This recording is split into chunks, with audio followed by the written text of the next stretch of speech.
Injil adalah berita peristiwa yang penuh rahasia di antara para pendengar sampai saat ini. Meskipun Injil itu tertulis dalam kitab-kitab suci, tetapi kecurigaan banyak orang terhadap Injil menjadi sangat tinggi karena penjelasan dari sekelompok orang yang hanya beropini. Opini sangat beragam. Kita sering mendengar istilah, menurut pandangan saya, atau tergantung pribadi masing-masing. Malahan akibat dari berbagai penjelasan yang beragam dan tidak pasti itu, ada yang sampai menuduh jika Injil yang ada dalam kitab-kitab suci sekarang ini adalah palsu. Tuduhan itu merupakan bukti kebutaan manusia yang tidak jeli kitab suci. Sebab jika yang bersangkutan tidak dapat menunjukkan yang mana Injil asli atau malah tidak pernah melihat Injil yang asli dan otentik, maka orang itu sekaligus menuduh seluruh kitab suci yang di dalamnya ada catatan tentang Al-Masih adalah palsu.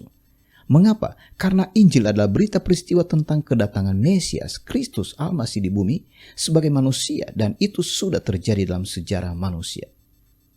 Saya sudah bertemu dengan orang-orang yang mengira bahwa Injil itu adalah Kristen. Ada juga yang mengatakan bahwa Injil itu adalah kitab suci Kristen. Bahkan di antara orang-orang Kristen sendiri menyebutkan bahwa keempat kitab perjanjian baru yaitu Matius, Markus, Lukas, dan Yohanes itulah Injil.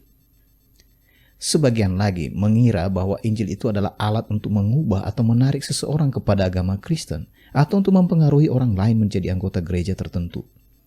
Dugaan itu muncul karena memang ada orang-orang yang menggunakan istilah kata penginjilan atau menginjili yang sesungguhnya asing terhadap berita peristiwa Injil itu sendiri. Jadi jangan heran jika dewasa ini kecurigaan terhadap Injil itu semakin tinggi karena bukti dari praktik Injil yang didasarkan atas opini dari sekelompok orang yang mengaku memahami Injil.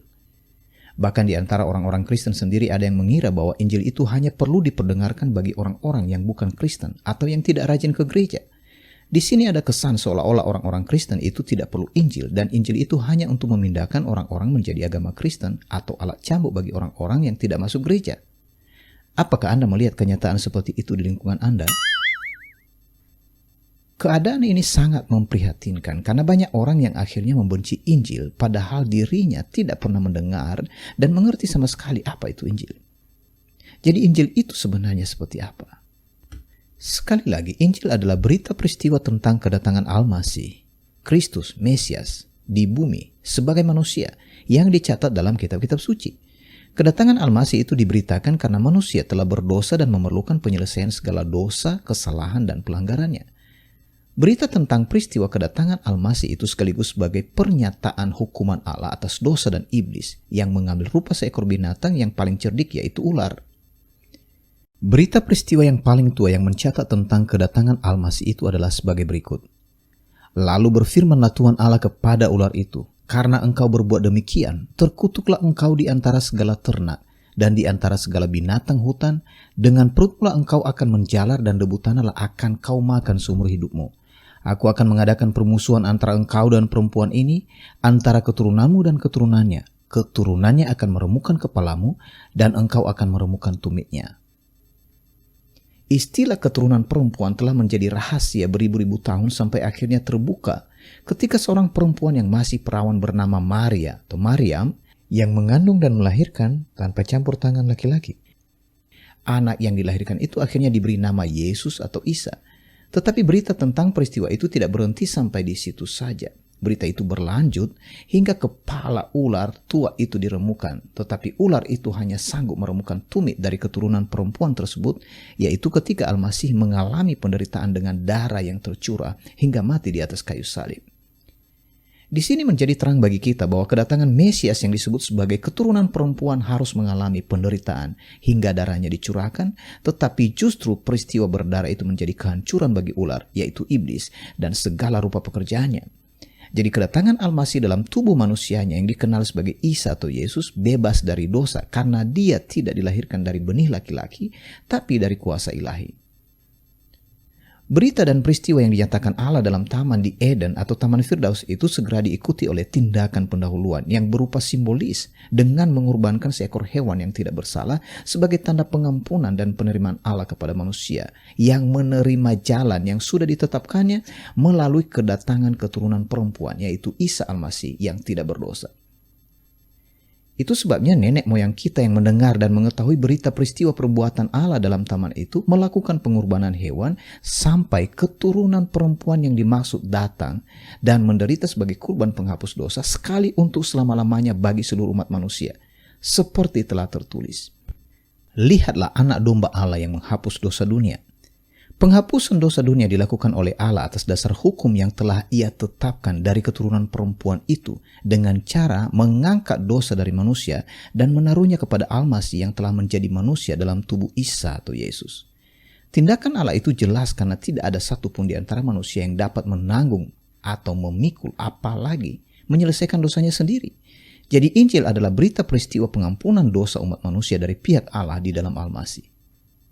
Oleh sebab itu, jika ada orang yang mendengar maksud dari berita peristiwa perbuatan Allah dalam Isa Al-Masih atau Yesus Kristus itu, maka yang bertelinga pasti bersuka cita karena ternyata kedatangan Al-Masih yang harus menderita sampai bangkit dari antara orang mati pada hari yang ketiga itu tujuannya agar dirinya tidak dihukum oleh Allah karena dosa-dosanya. Peristiwa Injil itu sudah berlangsung sehingga tidak mungkin dipalsukan dan dihilangkan jejaknya, karena Injil itu merupakan perbuatan Allah yang nyata dan dicatat dalam kitab-kitab suci.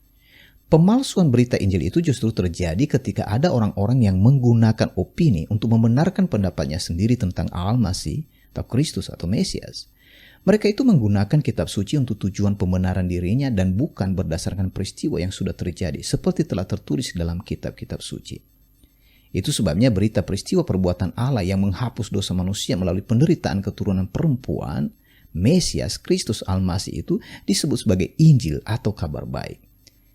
Kabar buruknya adalah manusia yang berdosa akan dihukum oleh Allah, tetapi kabar baiknya adalah manusia yang berdosa mendapat pengampunan dosanya dari Allah melalui Al-Masih yang menderita.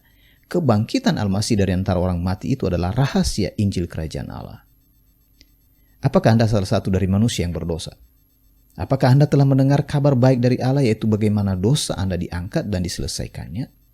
Ini bukan perbuatan manusia dan bukan juga peraturan salah satu agama. Ini adalah pemberian Allah kepada semua manusia. Oleh sebab itu, jika Injil tidak diberitakan, maka akan banyak orang yang menjadi binasa dalam dosanya. Penolakan kepada Injil adalah penolakan kepada perintah, yaitu ketetapan dan peraturan Allah, bukan penolakan kepada perintah agama atau gereja. Injil diberitakan bukan supaya seorang pindah agama atau menjadi anggota salah satu gereja. Injil bukanlah penginjilan yang menjangkau orang lain menjadi penganut aliran, doktrin, atau agama tertentu. Sebab Al-Masih sendiri telah memberikan peringatan demikian. Celakalah kamu, hai para ahli kitab suci Taurat dan orang-orang dari mazhab Farisi, hai orang-orang yang munafik.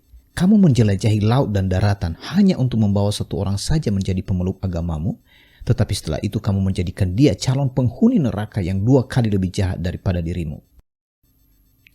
Berhentilah berjuang memindahkan orang dari agama yang satu ke agama yang lain, atau dari gereja yang satu ke gereja yang lain. Cara demikian justru merupakan perbuatan penentangan terhadap jalan Allah dalam Al-Masih atau Kristus, karena bentuk dan sifatnya hanya untuk menghancurkan dan memperburuk keadaan manusia yang sudah terjerat dalam dosa dan perpecahan.